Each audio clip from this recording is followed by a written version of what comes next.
All right, I just want to get out a few thoughts that I had on General Conference over the weekend while they're still fresh in my mind.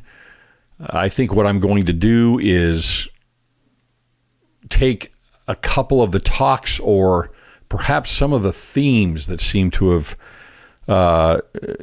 as they usually do in General Conference, take a position of prominence in our minds. A message kind of seems to form, and talk about those themes a little bit and during the week as myself and you we can let some of these words gel a little bit, reread the talks and let them work on us a little bit. What a time it is to be alive, to be able to have the gospel in our lives and to be able to have the church. I feel incredibly blessed to, of all time, all the time that humanity has been here on earth, that we're here at this time and that we can see these things going on, both good and bad. It is, I think, pretty incredible to have the gospel and the church in our lives as this adversity and opposition continues to ramp up, and to have these soul-piercing words that come through the prophets and the leaders of the church. I feel inspired. I feel spiritually animated. I feel spiritually fed. And, I wish I would have gotten involved more with listening to conference more intently earlier on in my life. It's not that I didn't, but it just, not enough. And now I feel so engaged that there's nothing more I want to sit and listen to than General Conference. It is a, one of those themes was peace. It's the peace in the storm. It is clarity. It is the Spirit that's working. And so anyway, let me just run through a few of these things and just kind of a few thoughts on General Conference and the words that were given to us. One of my favorite speakers is Elder Christofferson, and I loved his talk. And this is one of the themes that I saw in General Conference was, look, we are the ones that need to change. It's not that we want to change. It's not changing the gospel. It's not changing the church that should be prominent in our minds. It should be, we need to change and align ourselves with truth and reality and with the gospel of Jesus Christ. He says, take counsel, do not counsel the Lord. I thought that was a great point. We'll see. I'm going to do an episode on that and the many times that we heard something similar to that we need to change. He also said, and this may be part of the same thing, of take counsel, do not counsel the Lord. He talked about being purged. And this is something that I've heard spoken of in philosophy before, but he says purging, that we are joint heirs with Christ if we suffer with God. Isn't that interesting? Here we get a lot of complaints from all of us when we have to suffer, or if there's an issue of suffering. How does God allow suffering? And yet here is Elder Christofferson telling us that is the way that we are cleansed to some degree, is to suffer with Christ, the greatest among us who suffered the most. So I thought that was pretty interesting and something that needs to be contemplated a little bit more. There are many that would say in the field of philosophy that the more we suffer, or the greater the suffering, the closer we get to reality. And that's something to kind of think about again as we think about driving ourselves toward truth and adjusting on our end, not on God's end. Call upon the Father in the name of the Son, of course. I heard a few things there where that was just kind of reiterated.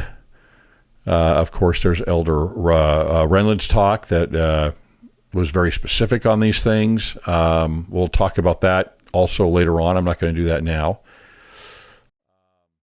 Do not be a victim was part of Elder Christofferson's message. It's not, suffering is not about being a victim.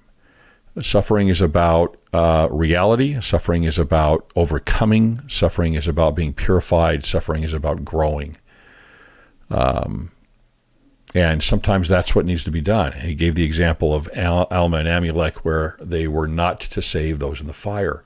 That's what the Lord was telling Alma, right, in Ammonihah, that he was not to save those that would suffer, certainly, in the fire. So the question would be for many, how can God allow that? Is God willing to let people have pain and suffering? The answer is yes, he is. And so we need to ask ourselves, why? Why does he allow that?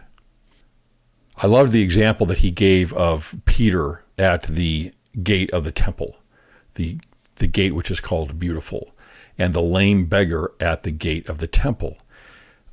This is a wonderful story, I think, that why is the story with him at the temple? Why is he in there at the temple? What is really happening there? This is someone who needs the blessing of the priesthood, that needs the blessing of the prophet, the apostle Peter, to be cleansed and to be healed. And then Peter comes along as the prophet and heals him. And we can say spiritually the same thing happens when we sustain the prophet and follow him into the temple, so to speak, toward exaltation. Then we can go in along with him. And there he is, he's healed, and he goes in with Peter into the temple. That's the job of the prophet, and that's the job of us, is to ask for that help. And then, of course, a couple of times here, Elder Christofferson talked about the timing of the Lord, and that is one thing I am definitely going to cover.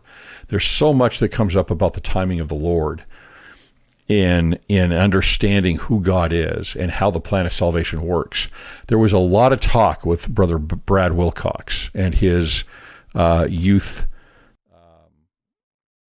conference or youth fireside words about the priesthood and the priesthood ban and the timing of the Lord. And there's a lot of, it's something that I'm going to visit again, because this just keeps coming up as I read the scriptures, as I hear the leaders of the church speak about the timing of the Lord. There is something to the timing of the Lord. And I don't think that we should judge God because of that timing. That is part of the plan of salvation, is what I believe. With President Oaks, a lot of people thought, okay, he's really being direct. There were people that were not happy with his talk. I thought his talk was amazing, just like I thought all of his talks were amazing. And here's a couple things that I really liked about what he said. He's talking about clarifying God's love, that the love is there for everyone, even when we fall short. That is, it is a very loving message. If we look at this, I believe, properly, with the commandments and with the order of heaven. God wants all of us to get as far as we can in our reward, so to speak, in our growth or in our potential. And that's why there are several different kingdoms of heaven. It's amazing. I speak to so many people that are recent converts converts, period. And one of the great doctrines that attracts people to the church is the idea of the three kingdoms of heaven and how that works. It's not just black and white, right? Heaven or hell. It is just in the sense that how we obey and how we follow through on the commandments, who we are becoming. And I love, this is something that I talk about a lot on the podcast, so I loved hearing this from him. He basically said our focus is on exaltation with the doctrines and policies of the church. So not everybody is going to reach the levels of expectation. You may not. I may not. But the church shoots for the ideal. And that's the way it is supposed to be. Why would we never do that? That would be the plan of someone else.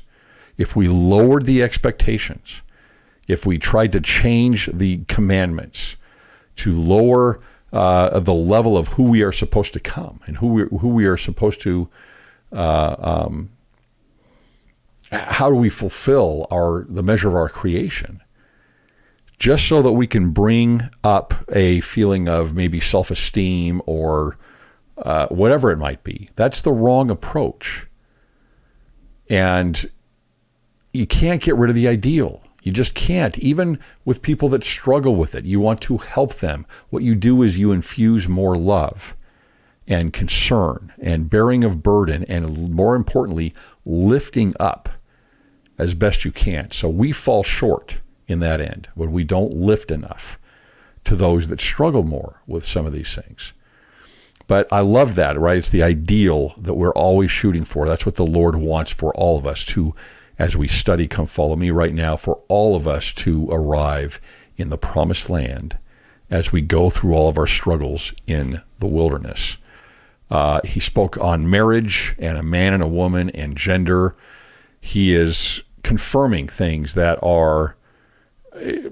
have in the past always been obvious and now are being pulled apart through a kind of a postmodern approach to the commandments. That is my truth. This is the way I live it. This is how it should apply to me. That's not what the Lord says, and that's not what we learn about from the brethren and from the scriptures. They brought up the family proclamation. I'll talk about that again in another episode, so I don't want to go into that right now. And Elder Klebengat, I don't know if I've got that right. I don't know that I've seen him before. I loved the focus on agency. What a powerful thing it is that we have agency. And the only way that can grow, the only way that we become stronger, right? Fulfilled, stronger, empowered, righteously empowered, is by having the opportunity to be proven so that we can exercise that agency and with the right choices grow and learn in our capacity, in our spirit, in our intelligence. He talked about the opposition of the church, and that is growing. We see this. I mean, just take a look on Twitter, or don't. Maybe don't. But that opposition is increasing, and those forces are. I'm concerned about it. Maybe I'm concerned about it, right? So those were a few things and a few thoughts that I just wanted to put out there. You probably gained an insight or two or three or 10 or 20 or 50 insights from these talks that are inspired by those that are called of God. I sustain the leaders of the church and am grateful for the messages that they offer. And I'll follow up this week in expounding a little bit on some thoughts on a couple of these talks and a couple of these themes that we took out of conference. It's wonderful to have the gospel and to be a member of this church.